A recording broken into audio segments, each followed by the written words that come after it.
Assalamualaikum warahmatullahi wabarakatuh.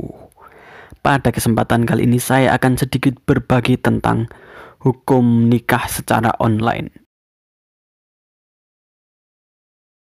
Namun, sebelum kalian menonton video ini silahkan klik tombol like, comment, share, dan subscribe channel saya. Oke? Nah, ngomong-ngomong sekarang kan dengan kemajuan teknologi yang terus maju telah membawa perubahan besar bagi kehidupan manusia khususnya ya. Nah, tidak terkecuali pada pernikahan ya. Namun sebelum itu dalam bidang muamalah transaksi ekonomi juga berkembang sangat dinamis. Seperti layanan marketplace, pola transaksi antara pihak-pihak terkait juga semakin beragam. Apalagi dalam situasi pandemi COVID seperti sekarang. Tentu perkembangan peradaban manusia memunculkan kasus-kasus fikih baru yang terus bermunculan. Nah, seperti yang saya katakan tadi, yaitu pernikahan secara online. Nah, di antara yang cukup menyita perhatian sekarang ini adalah hukum pernikahan secara online, apalagi sekarang kan masa pandemi COVID-19. Lalu bagaimana hukum pernikahan secara online tersebut? Apakah sah atau tidak? Atau bisa atau tidak? Dan sebagainya. Pertanyaan tersebut sering muncul di antara kita ya pastinya.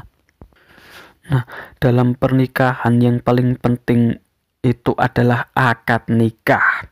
Nah, keabsahan suatu akad nikah bergantung apakah memenuhi berbagai rukun dan syaratnya apa tidak. Nah, bila memenuhi rukun dan syarat maka sah, dan bila tidak memenuhi rukun ataupun syaratnya maka tidak sah. Nah, di antara rukun untuk menikah atau akad nikah yaitu ada suami, istri, sigat ijab kabul, wali istri, dan 2 saksi. Nah, itu merupakan 5 rukun yang harus terpenuhi dengan syaratnya masing-masing untuk keabsahan akad nikahnya ya. Nah, saya akan sedikit menyampaikan pandangan atau hasil Batsul Masail PWNU Jawa Timur tahun 2009 bahwa hukum akad nikah secara online adalah tidak sah.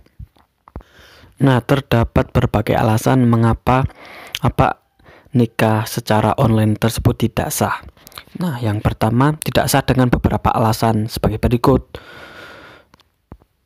1. Saksi tidak secara langsung melihat dan mendengar bahasa akidain atau bahasa akad ya. Yang kedua, saksi tidak hadir dalam majelis al-aqdi atau tempat berlangsungnya akad. Yang ketiga, akad nikah melalui internet tergolong kinayah atau dapat berarti ganda, padahal akad nikah tidak bisa dengan kinayah. Yang selanjutnya, kesatuan majelis tidak bisa direkayasa dengan cara yang lain. Nah, maksudnya di sini ya terdiri dari itu ya, rukun nikah yang tadi, terus yang menikahkan, dan juga syarat-syarat yang harus dipenuhi. Nah, untuk selanjutnya secara substansial diketahui bahwa ketidakabsahan akad nikah secara online karena 2 hal.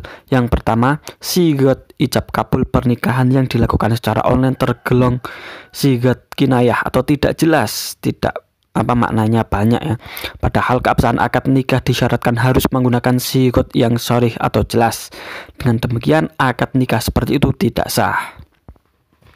Yang kedua, tidak adanya kesatuan majelis secara offline yang memungkinkan kedua orang saksi melihat 2 pelaku akad, yaitu suami, dan mendengar sigat ijab kabul mereka secara langsung. Nah, meskipun pada zaman modern ini dalam kajian fikih kontemporer, akad muamalah atau jual beli melalui perantara alat komunikasi modern seperti ya aplikasi ya kalian pasti sudah tahu lah, itu dapat sah, namun tidak berlaku untuk akad, sebab dalam akad nikah disyaratkan adanya kesaksian langsung dari 2 orang saksi. Nah, hal ini sebagaimana sesuai dengan keputusan Majelis Majma' al-Fiqih al-Islami nomor 6 3/45 tentang pelaksanaan akad dengan perantara alat komunikasi modern yang ditetapkan dalam Muktamar 6 di Arab Saudi tahun 1990 Masehi. Akan saya bacakan. Annal qawaida sabiqata la tashmalun nakaha lishtirotil ishhadi fih. Artinya, sungguh kaidah-kaidah yang telah dijelaskan, keabsahan akad muamalah dengan perantara alat-alat modern tidak mencakup akad nikah, karena di dalamnya disyaratkan adanya persaksian.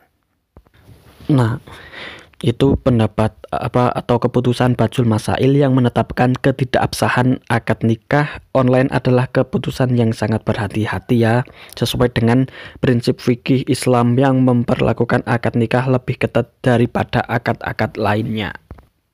Nah, seperti yang saya sampaikan sesuai dengan Bajul Masail tadi, bahwa pernikahan atau hukum pernikahan secara online tersebut adalah tidak sah. Nah, lalu bagaimana, kan selama ini atau yang sudah berlalu kan ada ya kasus pernikahan secara online atau tidak dihadiri secara langsung oleh pihak suami ataupun istri. Nah, sebenarnya ada solusi keabsahan pernikahan secara online. Bisa dikatakan juga ini merupakan solusi untuk melangsungkan pernikahan secara jauh, yaitu melalui perwakilan atau akad wakalah, baik bisa melalui telepon ataupun internet atau media sosial yang lain ya. Nah, tentu saja pernikahan yang dilakukan secara jarak jauh itu ya harus memenuhi syarat-syarat dan ketentuan dalam wakalah. Nah, mengapa demikian? Di sini dijelaskan, mengingat dalam akad wakalah tidak disyaratkan adanya kesatuan majelis bagaimana aturan rigid dalam akad nikah. Nah, tapi kan masalah tersebut kan banyak orang yang tidak tahu dan tidak paham. Nah, memang akad nikah yang dilakukan secara online hukumnya tidak sah. Namun, untuk keabsahannya bisa diperoleh apabila pelaku akad, baik suami atau wali istri, mewakilkan pelaksanaan akad nikah kepada orang yang berada di majelis tempat akad nikah dilangsungkan. Nah, perwakilannya bisa melalui telepon, jaringan internet, atau sejenisnya. Nah, untuk apa kita sebagai kaum awam ya untuk berhati-hati, sebaiknya bersabar dulu dalam urusan pernikahan. Kita nggak usah ke susu. Nah, biar apa? Biar pernikahan kita dapat keabsahan, akad kita dapat keabsahan sebagai syarat utama menjadi sepasang suami istri. Nah, jika jauh ya kita harus bersabar dulu ya. Kalau tidak ya kita bisa tanya guru ngaji kita, kiai atau ustadz kita yang kita percayai dalam memenuhi syarat-syarat dari akad wakalah. Cukup sekian yang dapat saya sampaikan. Kurang lebihnya mohon maaf. Wassalamualaikum warahmatullahi wabarakatuh.